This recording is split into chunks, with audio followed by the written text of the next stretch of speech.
Уважаема госпожо председател, процедурата ми е по начина на водене към Вас. Вие сте част от това управляващо мнозинство, срещу което преди няколко дни над 110 хиляди български граждани само в София излязоха да протестират. Те не протестираха, госпожо председател, срещу бюджета сам по себе си.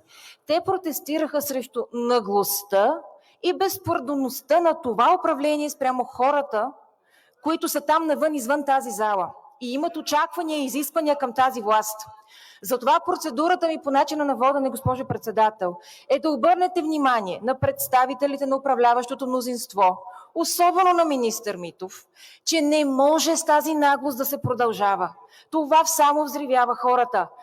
Малко смиреност, малко благоприличие, малко обиране на езика, на начина на говорене, на хашлашкото отношение към гражданите навън.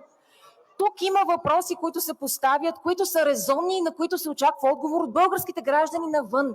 Това не е политическа битка, кой е по-остроумен, кой е по-забавен в ТикТок, кой ще измисли по-готиния слоган.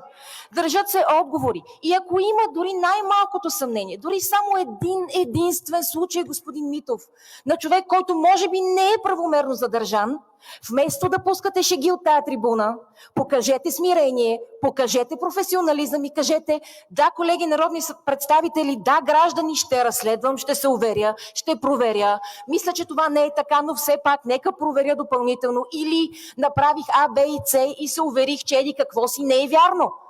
Но да ми пускате шеги, да обиждате колеги народни представители и да демонстрирате тази арогантност, заради която 110 хиляди човека излязоха на улицата да протестират оставка, а не сваляне на бюджета, е безпардонно нагло и само ще доведе още повече хора на протеста следващата седмица.